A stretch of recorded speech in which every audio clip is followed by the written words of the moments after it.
Good morning, it's Mr. Simmons, and it's kind of cold and chilly, but it's not raining yet, and I am here looking across the water at the wonderful city of Seattle.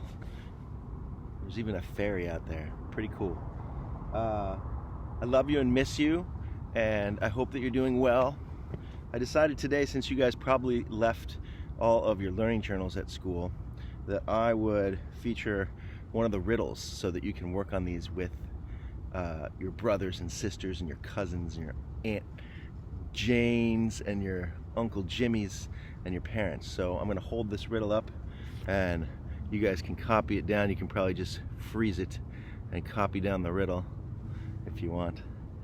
I'm going to read chapter 21 in just a moment, but this is a wonderful place to go, and it's pretty quiet this morning on a Saturday morning. I can see people jogging and I can hear birds. So freeze that.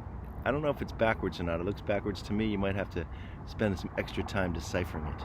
Anyway, good luck on the riddle. And here comes chapter 21. Are you ready?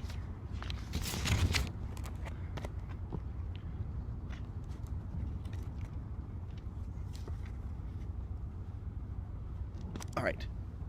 The last time I read, the Aleuts were back, but there was a girl on the beach cooking something, and Karana could see her from the bluff. Chapter 21. I did not take Rontu with me when I left the cave that night. I closed the opening so that he would not follow me, for if the Aleuts had brought their dogs, he would surely smell them out. I went quickly through the brush to the headland. Before I had climbed to the top of the high rock, I could see the glow of the Aleut fires. They had camped on the mesa at the place and the spring that they had used before. It was less than half a league from my cave. I stood for a long time watching the fires, wondering if I should move to another part of the island, perhaps to the cave where the wild dogs had lived. I was not afraid that the men would discover me because they worked on the beach or hunted in their canoes all day. It was the girl I was afraid of. The ravine was tangled with brush, which was hard to walk through, but in the ravine grew seeds and roots. Sometime, when she was out looking for food, she might wander by the spring and see that it was being used and find my steps leading to the cave. I stood on the rock until the Aleut fires died. I thought of everything I could do, of the different places I could go, and at last I decided to stay in the ravine. The far end of the island had no springs, and if I moved there I would have no place to hide the canoes which I might need. I went back to the cave, and I did not leave it until the moon was full. There was little food left. Rontu and I climbed to the headland, and when we passed the house, I saw that 3 of the whale ribs had been cut from the fence. No one was there, or else Rontu would have barked. I waited until the tide was low, which was close to dawn, and I filled a basket with seawater and abalones. We were back in the cave before it grew light. The seawater kept the abalones fresh, but when we had to go out again, the night was too dark to find our way to the reef. Whoops. Had a little technical trouble with a piece of paper. I therefore had to gather roots. I could never gather many before the sun rose, so I went out every morning until the next moon came. Then I went to the reef for abalones.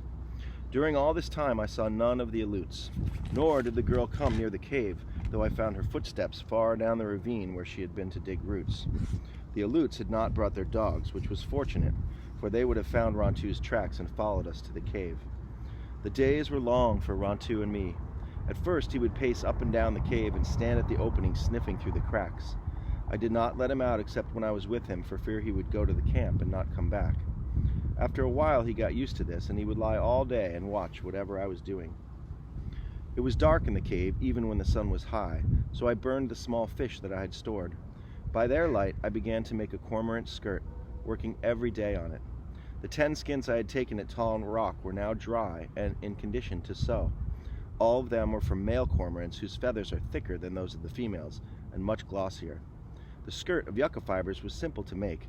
I wanted this one to be better, so I cut the skins carefully and I sewed them with great care. I made the bottom first, putting the skins to end and using 3 of them. For the rest of the skirt I sewed the others along their sides so that the feathers ran one way on the upper part and a different way along the bottom. It was a beautiful skirt, and I finished it on the day after the second moon. I had burned all the little fish, and since I could catch no more until the Aleuts left, I took the skirt outside to work on it there. I had found footsteps to the ravine twice again after the first time, but no closer to the cave. I had begun to feel safe, for the winter storms would soon be here, and the Aleuts would leave. Before another moon, they would be gone. I had never seen the skirt in the sunlight. It was black, but underneath were green and gold colors, and all the feathers shimmered as though that they were on fire. It was more beautiful than I had thought it would be.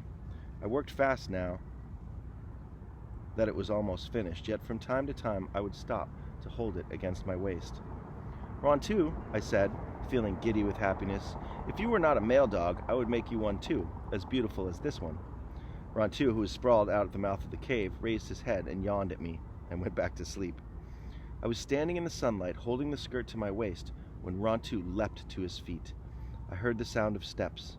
It came from the direction of the spring, and as I turned quickly, I saw a girl looking down at me from the brush.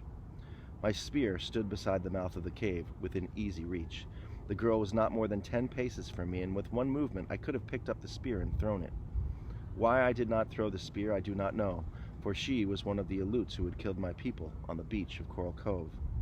She said something, and Rontu left the mouth of the cave and walked slowly toward her. The hair raised on his neck, but then he walked to where she stood and let her touch him.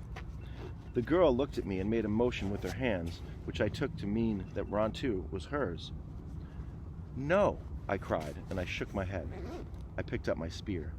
She started to turn, and I thought that she was going to flee back through the brush. She made another motion, which I took to mean that Rontu was now mine. I did not believe her. I held the spear over my shoulder, ready to throw. "Tutok," she said, pointing to herself. I did not say my name. I called Rontu, and he came back. The girl looked at him and then at me and smiled. She was older than I, but not so tall. She had a broad face and small eyes that were very black. When she smiled, I saw that her teeth were worn down from chewing seal sinew, but they were very white. I was still holding the cormorant skirt, and the girl pointed to it and said something. There was one word, "Wincha," which sounded like a word that means pretty in our language. I was so proud of the skirt that I did not think.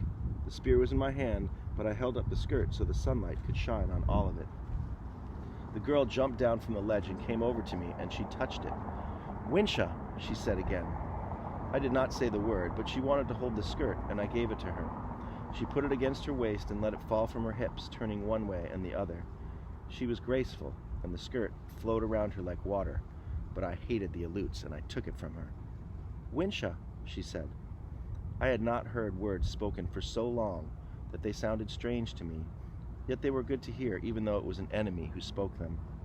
She said other words I did not understand, but now, as she spoke, she looked over my shoulder toward the cave. She pointed to the cave and then to me and made gestures as if she were making a fire. I knew what she wanted me to say, but I did not say it. She wished to know if I lived there in the cave so she could come back with the men and take me to their camp. I shook my head and I pointed to the far end of the island, away, away, for I did not trust her. She kept looking toward the cave, but she said nothing more about it. I held the spear, which I could have thrown. I did not, though I feared she would return with the hunters.